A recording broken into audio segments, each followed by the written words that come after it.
is Software Meets Business, a podcast sponsored by Head Channel.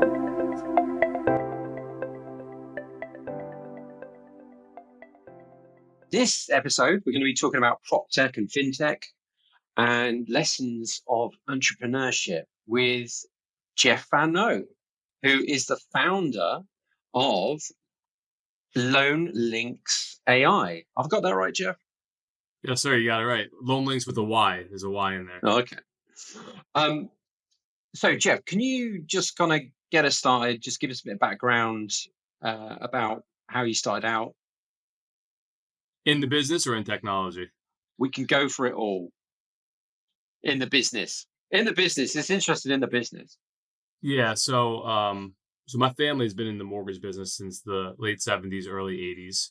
And, my goal was to, always make my dad proud and also simultaneously make it to the NFL. My uncle played for the Atlanta Falcons and I was named after him. He retired the year I was born. So, it was kind of like, which direction do you go in? And my goal was to push, the football as long as I could. And then when, football didn't work out, I had something to fall back on.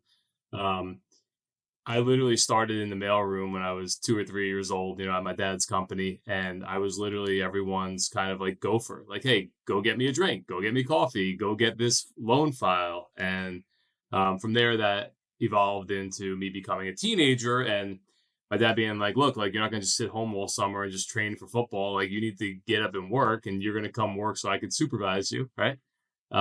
Loosely. And I picked up a liking to the industry, the action, and I liked the mortgage industry in particular because you were dealing with money and you were helping people, right? And there were a lot of moving parts.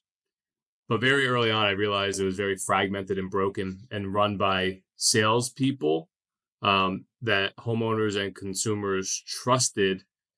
And these guys really weren't honorable. This is 04, 05, 06, right? Leading into 07.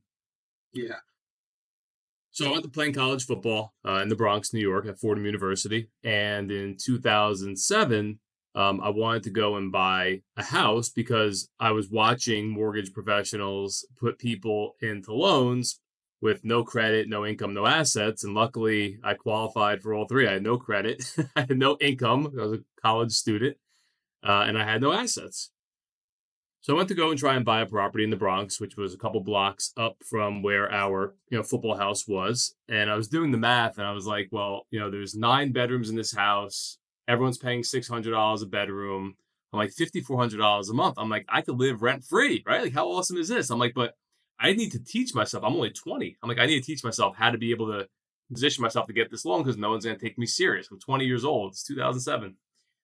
So I wound up calling the realtor that had the for sale sign on the house for like 4 months straight, never returned my phone call. So I had a business card, from interning at my dad's company. And I wound up, after football season ended, I put a suit and tie on and I drove to the office. And I'm like, hey, I'm here to see Eileen Padilla. She has this listing. And the lady was like, honey, that house is not for sale. I'm like, that's weird. I'm like, there's a for sale sign on it. She's like, no, honey. She's like, that's a short sale. And I'm like, I didn't read that in the guidelines. Like, what's a short sale? Right. So wound up playing a couple more months of football before I had gotten cut from my coaching change about a year prior. And I'm like, you know what? Like, what am I going to do? Let me just go hustle mortgages. So what I didn't mention was from every day from December through March, I put a suit and tie on and I went back to that real estate office to try and get mortgage business. I'm like in between classes or in between practice. And before you know it, I started getting deals, started getting business. Now I'm 21 years old and like my first big month in the business was September 2009. I think I made like $14,000, right? As a 21-year-old college kid, I'm like, hold on a second here. I'm doing this really part-time because I'm still going to school. I'm like, I just made $14,000 this month. I gotta stop going to school. So I wound up, just dropping out of college, about 4 credits short. And I really dove into the ever-changing, rapidly changing residential mortgage space. This is now 2008 and early 2009. And in the first 6 months of 2009, I closed like $15 or $16 million of business. People were doing like 10 million for the year. I was closing deals that nobody could close just by knowing the guidelines. At the time, there were really only FHA loans being done, right? Federal Housing Administration, low down payments, primary resident owners. And I made a name for myself by closing the tough deal. Then from there, I was offered an opportunity to buy into and fund a Liberty tax practice. And a Liberty tax is like an H&R Block or like a tax preparation company founded by John Hewitt, who was, Hewitt Tax Services, right? So then I'm like, well, this is kind of cool. I'm like, I'm still young, I'm 22 at this time. I'm like way in over my head business wise. I'm 22 years old. Like I'm literally a full blown adult, hanging out with 45, 50, 60-year-old people in the industry because a lot of the industry got wiped out, right? Because of 2008. Yeah. And everyone else was just really fighting for the scraps. And then there I was just like kicking butt and taking names. And I would get up every morning, 5, 6, 7 o'clock, depending, and hit the street and not come home until 10, 11, 12 o'clock at night, right? Sometimes even later. And my mission was to just meet as many people as possible, collect as many business cards as possible. And what's interesting is I did it all from a BlackBerry in the New York City market, right? And a lot of people were like, you're going to take over the Bronx. And I really was making a very big impact in the Bronx. Very tough area to do business with, very financially illiterate. It's like the United Nations there. So you're dealing with a lot of different cultures and personalities and expectations. But I was the guy.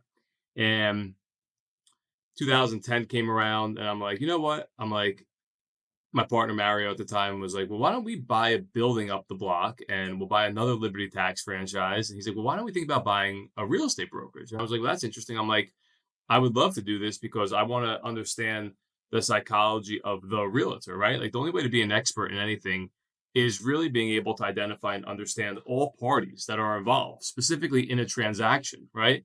And I was doing serious loan volume. Like I was doing 80 to 150 loans a year, right? 23, 24, 25, like that's real numbers. And, for every deal I closed, I probably had to talk to 20 or 30 people just to get that one, outlier that actually qualified.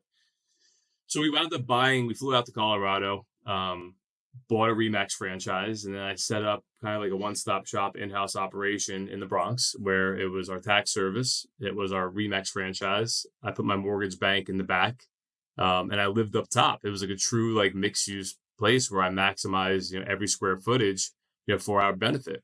And everything was great, and it was really an amazing experience of watching, kind of like the deals flow and the consumers be serviced. And all simultaneously, I was out in the street, working with other realtors and brokers and investors and everybody, accountants, attorneys. And I just loved running around meeting people, and that was the most fun part of it. And I think where I struggled the most was I threw myself into the fire, knowing I was throwing myself into the fire. And even though I was getting burned, it was like, you could outlast this, like the pain's going to go away and this, the stress is going to go away. Then we started flipping properties. So like that all evolved. And in 2013, I'm the type of person that always wants more for myself from a growth standpoint. So in 2013, a girl I had gone to college with became a realtor. And I used to show up to class late, in a suit and tie. And everyone's like, you do mortgages? Like, what? Like, we're not going to school for mortgages. She became a realtor and she remembered me in my suit and tie. So she introduced me to her Manhattan tech real estate brokerage.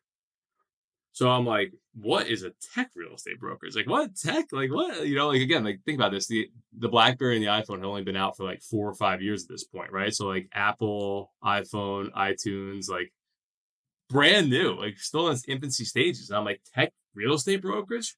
I'm like, I'm intrigued. So I sat there the first day and I spoke to, their executive team, told them about myself. And Manhattan was coming out of a very interesting time, because of 2008 prices collapsing and no banks lending, which was true. Manhattan was primarily a residential rental market, right? So mortgages really weren't needed because no one was doing them and no one was buying. So 2013 was kind of the revamp to the sales market in Manhattan from a financing standpoint.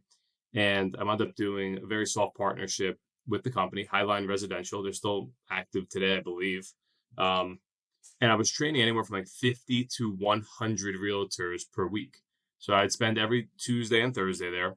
I would go there. I would train their agents on mortgage financing, how to get business and, tell them all about what I thought I knew about life at 26 years old. And I knew a lot, but I didn't know as much as I know now at 38. And it was really a beautiful experience because you saw a lot of people with like these hopes and dreams and aspirations to like come in and sell these $1 million properties and then fall flat on their face, right? And I wanted to really try and be a catalyst to not let that happen and let them know the expectations up front. Like, yeah, you might get lucky, but getting lucky twice is not very likely, right? In that short time frame. So I did that for quite a few years, probably 4 or 5 years. Met thousands and thousands of agents that all then would move to different brokerages or states and bring me with them, as their guy who trained them that they always respected and admired. And then in 2017, January, I decided that, I had a great 10-year run. I learned a lot, did a lot, but I really wanted to put myself into the major leagues. And while I'm sitting here watching all these tech companies pop up, I had bought $50,000 worth of Zillow shares the day Zillow IPO'd. I was the first residential mortgage lender in New York on Zillow, right? And I was one of the younger guys in the space, and no one else was paying attention to that. And I was a big fan of them based on what they were doing. And then in 2017, I was like, you know what? I see a lot of people doing a lot of things, and I think I have a very unique approach to the business as well as a vast experience. And everything that I see, there's holes in it because people have only perfected like very one vertical of the industry. Hey, I know about the residential real estate transaction. I know about the residential mortgage. I know about commercial real estate. I know about hard money. I'm like, the only way to be an expert moving forward, you have to know everything. And if you don't know everything, that's where like you get to, 10 feet away from the boat and you're like, oh crap, we ran out of wood. I didn't know it was 10 feet longer, right?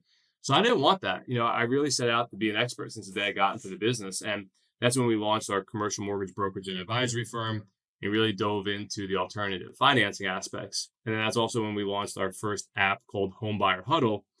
The concept of Homebuyer Huddle, I spent about $100,000, 30 years old on that alone. The concept of it was like creating an app and having people do virtual open houses. Because a lot of people were working. In 2017 was a wonky market where people wanted real estate, but technology still hadn't been fully integrated into real estate to that magnitude yet. And I'm like, well, what's better if a person puts a house up for sale, the realtor can go and literally go on this app and stream, hey, look at this beautiful house. Here's the bedroom. Just take a quick look at it. Kind of like a virtual tour, but like still with the human element. And also a place for people to come together and say like, hey, what do you think of this area? What do you think of this neighborhood? At the time, it was like there was a big shuffle going on in the metro area where, rents were rising rapidly. People were going to Brooklyn. They were going to Jersey City. They were going to Connecticut, but no one knew anybody there, right? So they were like, well, I don't even know where to start. And because of my position that I was in, they would call me to get pre-approved. And I'm like, these people have no guidance and I'm only one person, right? I can't help tens of thousands of people the way I want to. So we pushed that, pretty far. We threw a couple parties around it, had a bunch of user base. And then again, like tech gets very expensive very quickly. So because I walked away from all my earnings, go ahead. I see you thinking over there. What do you got? Well, I just wanted to understand how you got that first app built.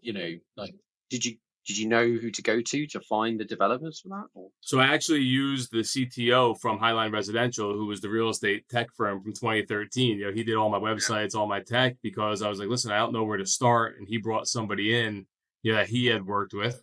And that's kind of how it was. So it was kind of like just taking a shot in the dark. If you want to order flowers, you're probably going to Google like closest flower shop to, London, right? And hope it works, So I just went to, I'm the type of person, like if I know somebody does something in a certain sector and I have a relationship with them, I'm always going to give them first crack because I have the most immediate human connection with them. That's how I operate. And then again, I realized how hard and how challenging that was. So while I was sitting there trying to teach myself all about alternative financing and commercial financing and institutional financing and fix and flip and all the other non-QM products that were now entering the marketplace, I'm like, I can't sit here and build out this app with my user journey. And what's a user journey? I can tell you what looks good, but like, who wouldn't go right here? Like, and then that's where I very quickly learned like, whoa, let me put this on hold because I don't have the capacity, knowledge, or experience to do this. I learned a lot from this, call it 9 or 10 month build and implementation and everything. But at that point, I was like, whoa, let me save this for a little bit later. So you stuck a load of your own money into this though, right? Everything I've ever done was my own capital. Everything I've always done was my own money. And So you put a load of money in, you'd spent about 10 months on it using the CTO that you knew and their friend. And then you put it on pause? canned it, Canned it. threw it away. Okay. Crazy. So I think that, look, you can suffer as long as you want, right? And while I was right on the concept, I didn't fully understand, again, not only the capacity and team you have to build now. Again, looking back, that was a long time ago. That was 8 years ago, right? When you think you know everything at 30 and then at 32 you realize you don't really know anything, it's a very humbling process. And I wasn't comfortable or confident to keep throwing money into it and being able to go and financially be able to compete with a Zillow. And I was also, back to the infancy stages of my career in the new financing world that I put myself in. So it was like, it's hard enough going out and experiencing this learning curve. It's hard enough going out and getting deals. I'm still very considerably young in an older space. Banks were lending, big in 17, 18, 19, 20, 2021. And I really wasn't needed. I didn't really have a value add and I didn't really stand out, and I was new. And in this space, like residential mortgages, I conquered that. So when I started over, I was like, I just don't feel comfortable like trying to build this simultaneously. And I don't have the time to learn and hope. Like hope isn't a strategy for me. And if something doesn't come very crystal clear, I would never have had that experience to do that. Right. But what I would say is like that Homebuyer Huddle app and integration that I did was the early foundation, the infancy foundation of my journey into tech. Yeah, because then the next couple of years, and then you get into 2020 when you start the PropTech. Yeah, so take us through that. Let me just interrupt this podcast for a few seconds. I just wanted to let you know about our wonderful sponsor, Head Channel. Head Channel builds software engineering teams, and they've been building software for clients since 2003. They have a very simple engagement model. Either they develop and run it, or they build it and you run it. They could also help with finding a fractional CTO if you need that support. You can find them at headchannel.co.uk. And now back to the podcast. So, life humbles us very quickly. I find more and more as we get older. You could choose to accept the humbleness, or you could resist it. I've learned at 38 to just accept it. So in 2018, we had a couple failed businesses that I had funded with partners. We won't get into why or how. I take full responsibility because, that's who I am. When you make financial decisions and you bring on partners and put them in place, if they fail, you put them in that place, right? So I experienced a couple hardships, right, in that regard. And I wound up breaking my ankle 3 weeks before my son was born. When I had a contract with a Wall Street bank, and it turned out that Wall Street bank wasn't paying the insurance provider, even though they were taking the monies out of my check to pay the insurance. So I wound up going to the hospital, to get my ankle checked, and they were like, well, you don't have insurance. I'm like, here's my insurance card. So I'm like, what do you mean? So I wound up having to pay for my entire ankle surgery out of pocket. It was a mess, right? And at that point in my life, that was my breaking point in life, where I realized all the people that I was carrying, all the people that I saw more in themselves. And then 3 weeks later, my son was born. So what had happened was I took all of 2019 off to get my life back together, right? I had walked away from a very prosperous residential mortgage career. I had just lost 2 businesses that I self-funded. I owned some real estate at the time, and it had repairs and tenant issues. And, I wasn't with my son's mother, and now I'm a new father. So you add all these things up, right? And it's like, I just need a breather. So 2019 was really my timeout year. So when 2020 came about, I was like, all right, I'm getting back into the streets. I started hitting my real estate offices again. Now I'm actually a semi-professional in the commercial and alternative financing space, right? Where I'm confident to go out there and speak and rebuild my business the same way I did my residential business. But guess what happened, right? Not yet. Let me Oh, get yeah, there. yeah. So now in February of 2020, we wound up putting an offer in on a property, all cash to buy. And we found out that the house had sold for like $50,000 or $100,000 less than what we had put an offer in on, with financing, right? So if I offer you $500,000 all cash, why would you take $450,000 with a financing contingency? And I'm like, this is messed up. And at the time, rates were a little bit higher and the market had kind of slowed down from a volume transaction standpoint. And realtors are always desperate and investors are always desperate and homeowners don't know what's best for them in most cases. And homeowners get robbed every day, right? And I've never, in my entire career, I've never done a deal where it hasn't been a win-win. That's part of the reason why I don't like real estate or have never done real estate, because unfortunately, most people put their best interest in mind rather than the consumer or homeowner or person sitting in front of them. Like, that's not me. It's never been me. So I'm like, why don't we try this tech thing out again? I'm like, let me just build an app that has the ability to have realtors put their listing on our app, and let's allow for them to invite the seller and create a digital offer platform where, hey, Joe, you want to come put an offer in? Okay, go to reverify.com and set up your little quick profile, submit your offer, cash, financing, price, credit score range, right? Proof of funds, hit submit. And then that way the seller will know all of the offers that come in on their property in real time, right? So it gives the realtor like a quality of life. It gives the seller full transparency. It gives them like a centralized offer management capacity where they can just log in and see all offers at one time rather than tracking them via text, phone, Excel, fax, probably in some places. So we were now going out and trying to find the right people to build the app. So I'm a big person in like divine timing and like divine intervention. So I go in like this grocery store one day to buy, I don't know, like a Snapple drink. And this guy was sitting on the phone talking about tech. And I'm like, what do you know about tech? He's like, I have my whole company's in India. I'm like, oh, I'm like, well, what do you do? He's like, we have engineers, we have this, we have that. He's like, I'm like the CTO. I'm like, hey, I just had this thought like yesterday. I'm like, you want to crack at this? Yeah, great, awesome. We'll build it for whatever, $15,000. I'm like, oh, that sounds great. We never got past the landing page. we sent them like $3,000, and they were in India. We couldn't understand like hello, let alone like we need a listing uploaded. So I think we got like half our money back, canned that. Then I had a client who had engaged me. Actually heard me on a podcast that I did a mortgage for. Basically be like, hey, yeah, I do this. I'm really not the CTO type. I know enough about tech, but here's what I do. But I got a guy overseas. I think he may have even been in England. So we go and we were spending about, he told us it'd be like $40,000 to $50,000 to build. And I'm like, that's not bad, 40 to 50,000, whatever. I'm like, I have this one deal closing. I'm probably going to make 40 or 50,000 on it. So like this deal will just go to fund this. Now this is February into March, right? This is all happening quick.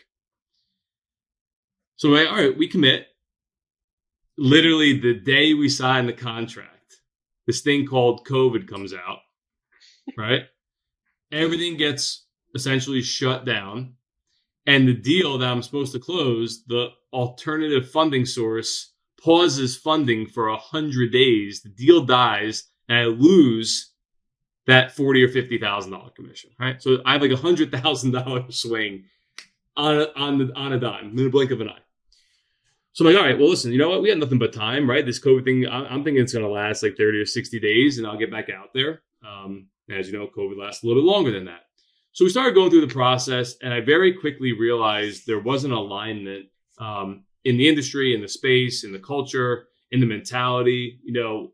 So now I'm not back to square one. Like I still have these guys building this out, but I already noticed the friction. But I'm like, I can't start over again. Like I just need to get this product to market. I need to get something live. Like time is everything here. And while everyone's focused on COVID, it'd be great in the 60 days and COVID ends to have this live product, right? Because this is what I'm being told. So I was spending about $5,000 or $6,000. I think it was like every week and a half, every 2 weeks. Now it's real money going in. Again, $40,000 over the course of 90 days, right? Comes out to about that. So we're building, we're testing, and I'm like, this isn't what I said. It's not how I wanted it to work. I'm like, that's not what I wanted, right? Like, this is not like, I'm like, here's what we went over. It's like, yeah, but you didn't say this. I'm like, well, you didn't ask that, Like, I gave you the design with our graphic designer who's super talented, right? Ryan, who's still a graphic designer to this day. So he was a blessing that came out of it. And then we finally get to, like, let's say July. And I wound up going wider purposely because I wanted to add more functionalities and features. And it was still COVID, right? So, like, you couldn't leave your house. And I'm like, what else am I going to do? I might as well just keep building. I was building like the infinite Lego set. That's what it felt like. So I'll never forget this. And forgive me for not remembering the name, but when developers develop something, they develop it on some type of like back end where you could like log in and like track the work and make sure it's done. And you need like a special key, an encrypted key. That's not my world, right? Like, I'm great what I'm great at, and I'm not great what I'm not great at, but I hire people that are supposedly great what they're great at. Well, this guy who we brought on as CTO for 10% equity, which he asked for, and I gave it to him. Like, listen, right now we have nothing. Like, whatever. I'd rather give you 10% of nothing, right, than pay you without knowing you. Like that, to that capacity. So I called him for like 3 hours straight. Like, listen, we need access. Like, we need access. Like, something's going on. Like, what is going on here? Why are you holding this back? And meanwhile, he's like out on a bike ride. And I'm like, dude, we're building a company. Like, I'm the one spending $10,000 to $15,000 a month now. Now we're 4, 5, 6 months in. Like, we have real money in here. We're over budget. The product's 60 days past due. I get it could be a reason for that. And you're out on a bike ride on like the middle of a work day. Like, that's not how I do partnerships, right? You're supposed to be the captain of the ship here, right? You're the CTO. Your guy's asking me questions and you're nowhere to be found. So I drive to his house.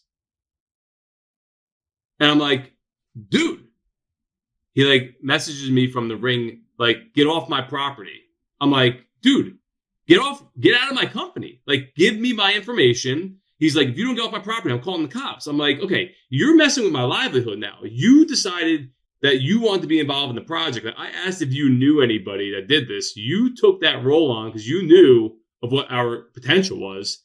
And now you're holding my property hostage and you're not getting back to the person that you hired. So, like, are you in cahoots here? Like, what's going on? Like, we're over budget. Nothing's getting executed. Nothing's getting delivered. Our Twilio board was like 85 steps deep.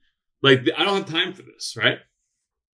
Went through like a 2-week, legal litigation negotiation prior, whatever you want to do, like, back and forth with lawyers, and wound up turning everything over, signed an indemnification. But now I'm back to square one, right? I'm like, okay, I just canned the team. I have this half-built baby. Yeah.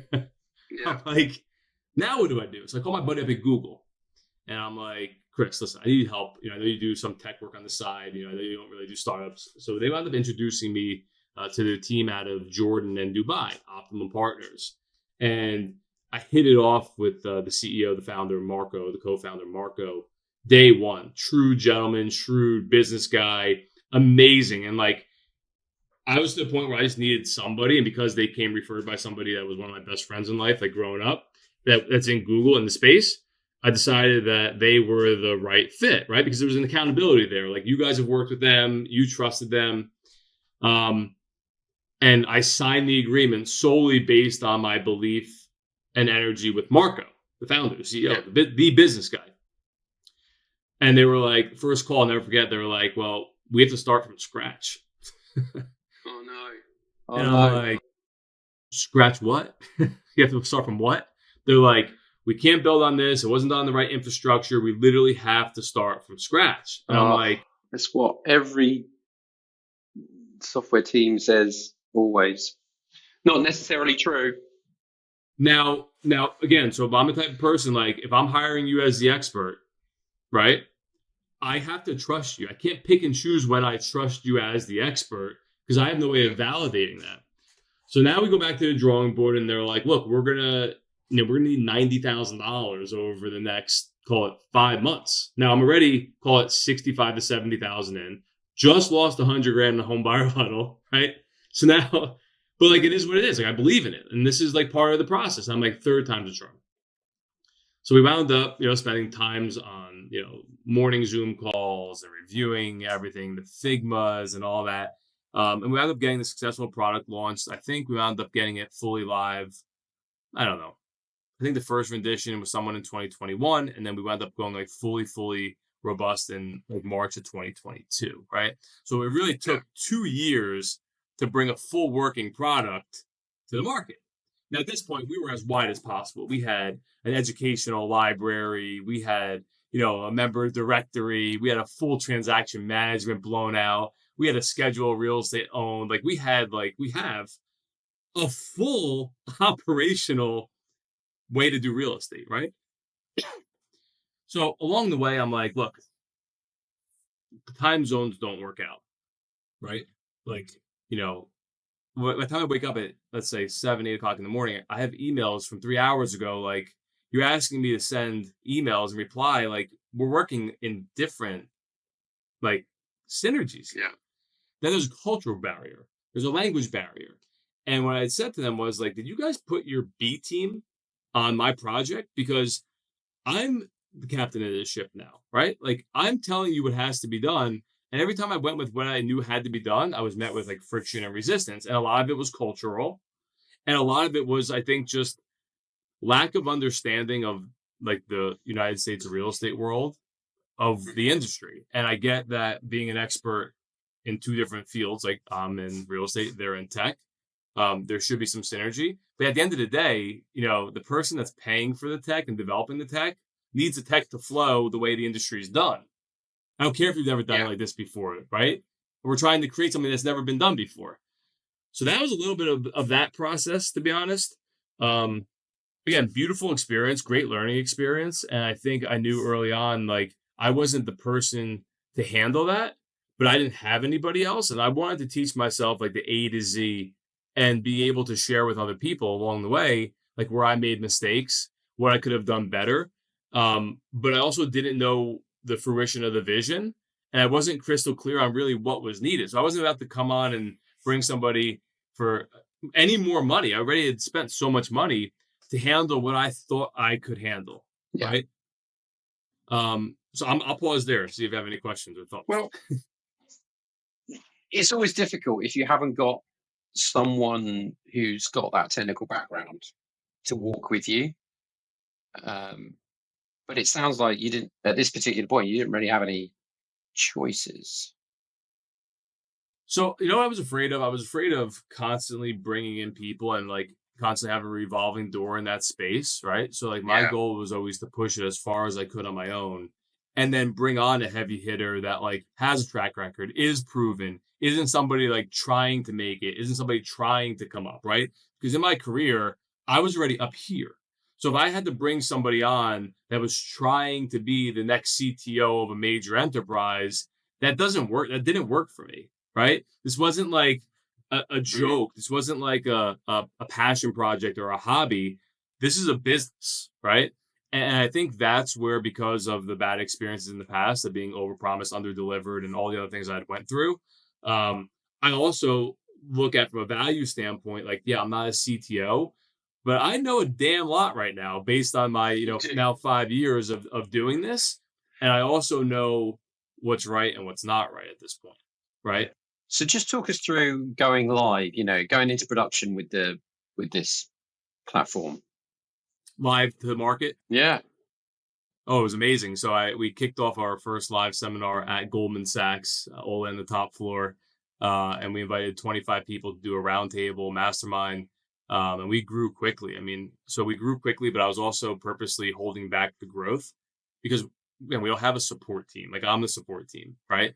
It was more about, the proof of concept. And also you got to remember the real estate market rapidly changes almost by the day, but really quarterly and semi-annually. So the way I built Reverify out was as wide as possible in order to encumber a robust booming market all the way to a dead market. And it also built it out where whether you're a brand new person that knows nothing or an expert, you can find value in it. So my number one thing was just getting people on the platform to see what they liked best, right? So like I said, let's say we built 10 verticals in the platform. What do you like best? Do you like the learning component? Do you like the transaction management component? Do you like the fact that you can upload your listings for free and we blast them out to the community? Do you like claiming your address and tracking your real estate portfolio there? What do you like, right? I'm not big. I like options, but I like keeping it simple. And with real estate, there were so many pain points that I knew every time we were building new tech, it was actually helping the industry, helping a professional, and solving a pain point, like a major pain point in the market. And I could probably spend the rest of my life fixing real estate. But the reality is what I didn't focus on early enough, and this is full transparency, I was spending money to help the industry and be sexy in the industry.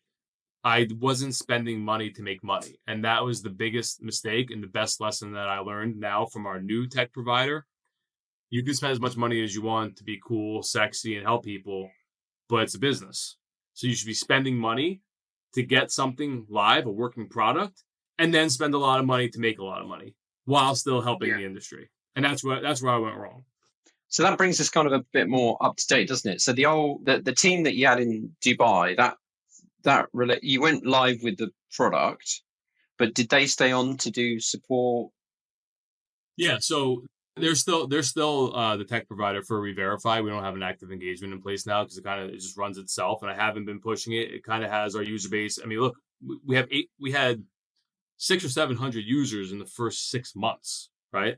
We have 800 active users, zero marketing spend. Transactions are going on. People are still going on. Every day there's action on it.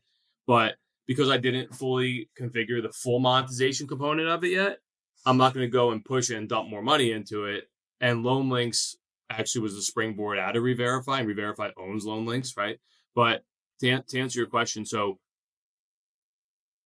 in August of 2023, we engaged Optimum Partners again, right, for the next level for monetization. And we came out with proprietary technology called List and Earn. Less listings in the market. NAR announced a settlement, right? There's a lot of stuff going on in the realtor world. Around NAR, yeah. No transparency, tons of crazy stuff, right? And if you look, like homes.com is now advertising, we're going to connect you directly with the listing agent. That's been my thesis since March of 2020. Like, Zillow defrauded consumers and shook down realtors and lenders for fees, right? That wasn't my model. My model was to help people and put more money in people's pockets. So we spent $85,000 to be exact, on developing the listener and proprietary technology where an agent, a realtor, would sign up for Reverify premium membership for like $1,000 a year. And then we would sell the ad space on their exclusive listing to a mortgage lender and then share back 50% of the revenue with the real estate agent, right? So that's a way to put a couple $100 per listing in their pocket, keep the wheel spinning, be different, stand out, and grow the ecosystem from within. And then I had to have surgery to remove my plates and screws from my ankle last January. And that's when I put everything on hold. And we had an intern working for us that decided to go back to school. And she was supposed to be the one to take that project to the next level and kind of be that, not CTO, because by no means was she a CTO, but that hybrid between myself and the consumer, myself and the realtor, myself and the tech, right? Where I can go out and actually run the company, be the CEO, and obviously be, the top sales guy. So that got put on hold. And again, after surgery, I take another breather. And then that's when I was introduced to a studio, a venture capital, a VC studio. And we started going over, I spent probably $20,000 or $30,000 with them to kind of audit the Reverify model and platform to be able to scale it to the next level. And when we were going through all the models, we realized that Jeff was best to scale the financing component of real estate based on my experience and my actual business that I had now built up now for, call it 4 years, but really 14 plus years. And that's where LoanLynx came from. So LoanLynx was birthed out of extreme distress. Mental, physical, emotional, you name it. So you decided, we did this analysis with the VC firm, and that identified that actually there's another app platform that you could build that was more aligned. Correct. So the venture studio, so I'm sure you know about venture studios, right? You bring a venture studio in. Again, this is my first time. That's like venture studio. I've never heard of that before. And one of our attorneys had introduced us to them. So like a venture studio is almost like an auditor of your business, and like they handle a lot of the back end components to give like an unbiased approach and help refer you to different people and kind of be like a nanny to your child, if you will. Um, and because Reverify had already had a 4-year runway, and these guys really weren't real estate experts by any means, like literally by any means, I was like, I can't explain. I don't have the energy or capacity. I can't, and I'm not going to explain 4 years of where Reverify stemmed from. I'm just not doing it, right? I'm not paying you to listen to that either. I'm like, so why don't we just start a brand new business, and I'm going to give you guys a crack from inception to help me build this beautiful model, right? Team, deck, modeling out financials, projections, all the stuff that I know, but it's not my forte.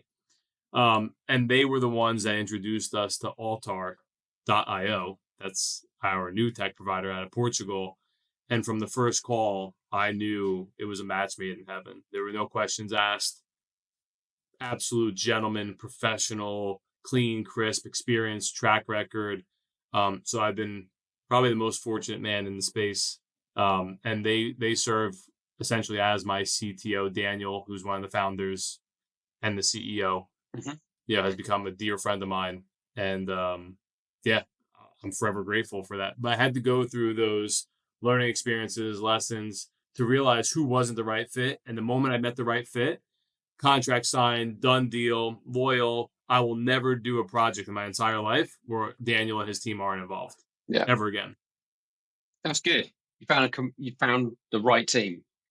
Yeah, and I think it's like anything else. Like if you've never built a team in this space before, you don't even know the right attributes to look for, right? Like anybody could have the most robust AI-generated LinkedIn profile and give you stats and all this stuff, but it doesn't mean they're real, and it also doesn't mean it's a personality or cultural or relationship fit, right?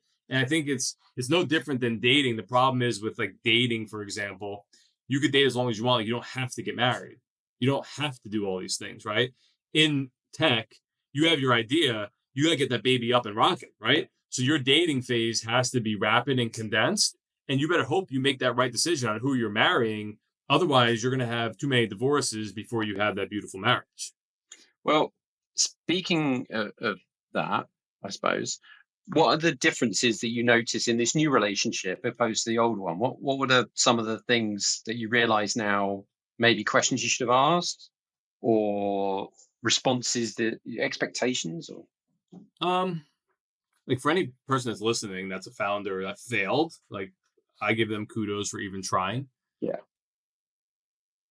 I think to appropriately answer your question, it was really me having to surrender to the process, and realize like beautiful things take time, and to do my best not to have unnecessary friction and resentment, because once friction and resentment builds, like there's healthy conflict and then there's like resentment and friction.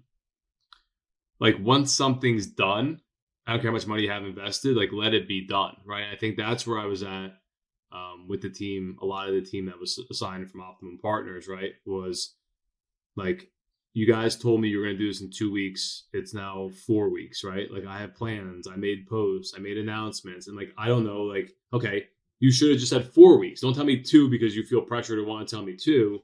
And then also like sticking to my guns on like what I am non-negotiable about versus also like what your experience and expertise show. And I think the biggest difference is, you could say, hey, I'm building tech. Sure, I'm building tech. But what stage of tech are you at? You know, kudos to Optimum Partners. And my friend, Mark was a friend of mine from Optimum Partners. We became very close friends. And, you know, Forbes is their client. They have very big, well-established, well-funded operations that are their clients, right? And they have different needs than, hey, let's create this idea out of thin air and build tech around it. So I don't think they had the right people assigned or the right resources allocated to someone like myself in general, let alone myself as a founder role in a brand new tech idea.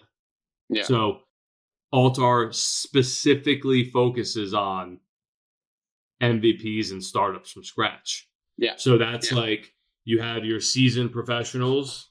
Like the seasoned professionals don't want to deal with elementary rookies. And any founder in any role, in any space, in any industry needs not only probably physical hand holding, the mental and emotional hand holding as well, because there's a lot on the line. There's a lot of unknowns. There's a lot of anxiety and fear and worry, and all those things are real. And if the team can't handle that component of it and provide that inclusive of their service, it's probably why the majority of tech companies fail, I would say. Yeah. So what we're really saying is it's about them being able to manage you as much as it is about you finding the right fit, right?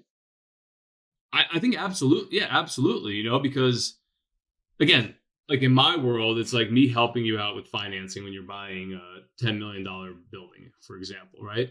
Like if I'm your guy here. Like if you're pissed off because your contractor overcharged you or didn't get met in time, even though I'm doing your financing, I'm here as your emotional support dog, right?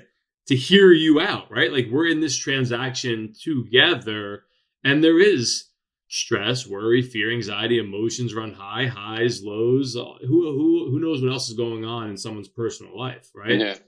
So if you make it just very technical and very foundational in that regard, it's going to be a challenge, And I think like usually in every deal, there's people that gravitate more towards one party. And not to say that I'm unmanageable by any means. I also want what I pay for in the timeline that you tell me I'm going to be delivered it. So, I think that, again, like learning as a non-technical founder, the best advice I could give is try and push it as far as you can. And I'm not a believer in having, a CTO be your co-founder early on, because you need to get your vision and working product to life first. And if you partner with the right tech partner, they should serve as that CTO hybrid role. And then at some point when you're ready for that, you have some very seamless integration to bring a CTO on to take the company to the next level, or to take the tech to the next level, to free you up to do what you do best. Yeah. I would say once you get to the point where you've got money coming in, you need a CTO in the room for sales. That's when you need to reach out and get a permanent CTO. But a lot of the software houses and agencies can do that role. Yeah, I think it comes down to also like funding, like because I self-fund 90% of what I do now at this point. It's like, well, why am I going to pay somebody $10,000 or $15,000 a month right now when there's no money coming in? Like I could handle this and manage this, right? And then if you go out and you raise $2 million blindly because you were a former Zillow employee or whatever the case might be, it's a different story. You can spend other people's money and fail. Like I think the biggest strength of what myself offers to the space is I've already probably spent $500,000 more than I should have on tech and experience. And I lost my own money or invested or sunken cost my own money. So while we pursue an active capital raise for LoanLynx, and again, it's soft, it's not by any means, hey, we need to do this, we're going to keep going as long as we can. It's a different mentality and mindset. Otherwise, if I would have raised that money, I would have lost someone else's money and I would have been miserable, right? So I think there is that component to it as well. Is like when you spend your own money, you're much more conscious of where the dollars go, and you're not just spending, recklessly to hope something works. It's like build it, test it, try and monetize it. Yeah, absolutely. So what kind of advice would you give to people about staying resilient, I guess, in... I think it's a bigger picture of life, right? It's funny. I'm a big believer in songs. Like the right song always comes on. And like being resilient is, get the chills. You got to just keep going. And I think the moment you start looking at obstacles as really blessings and challenges, and like welcome all the obstacles and challenges as a game, and you're learning the game throughout the way, like the moment that you get to the end and you're able to say like checkmate, that's where probably the ultimate reward comes from, right? Because you made it, you navigated it all the way through. And the other thing is like, if it was easy, everyone would do it. And that's why most people stop really before they even start, because like they just don't have the capacity for it. And I think failure is the most beautiful thing in the world. There's beauty in chaos, there's beauty in destruction. And every time you fail, hopefully that could be the fuel to like your next leg up, right? Your next level up. If you know anything about the body, like a muscle, for example, you have to break your muscles down to have them rebuilt. And I would say, mentality wise, like mental health is a major component in this space too, right? Like if you're not in the right mental health or mental capacity and you have other things going on in your personal life, there's no way possible you're going to be able to push through and persevere. Oppositely, if you have ugly things going on externally, this could be that blessing to allow you to stay focused and remain persistent, where like this could be your escape. So for a long time for myself, Reverify was my frustrating, peaceful escape, if that makes sense, right? Because it allowed me to have our weekly calls. It allowed me to keep creating. It allowed me to keep thinking bigger and have a vision that most people couldn't see. And you can't expect people to see your vision when it's in your head.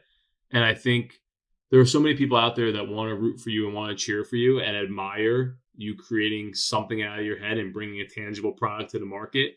I'm not really like a big external validation guy at all, but every single time somebody like texts me or says how much they love Reverify or LoanLynx or how proud they are, like I have a folder in my phone to remind me of that.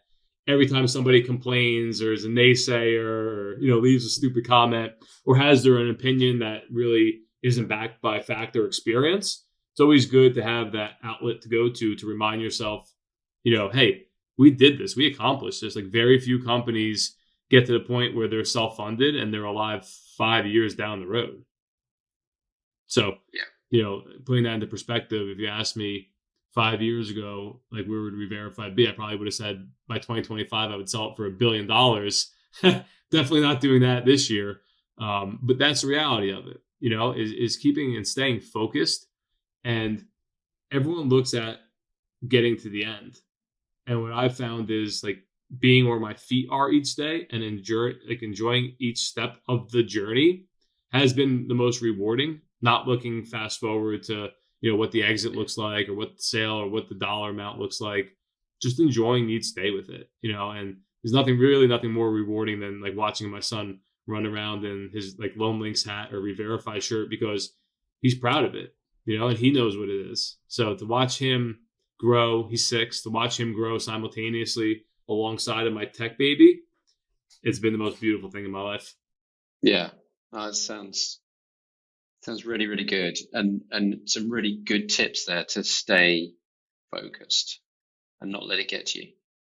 Well, I think the other thing also, I'm okay with letting myself down at times, right? Like we all let ourselves down. We all make bad decisions. We all have that extra cookie or extra drink. I'm sure some people do, I think having a son in particular, and his name is Jeffrey Jr., he's JJ, showing him that even if I fail, I'm not going to give up at that early impressionable age. And again, he doesn't know what failure is in tech. He doesn't know what losing $100,000 is or looks like. And hopefully he never does, right? But watching me get up every day with a mission and a purpose and the level of consistency that I provide for that, what's prevented me from not just throwing everything away at times. I mean, every week I probably at one point want to throw everything away, and like just get back to simplicity.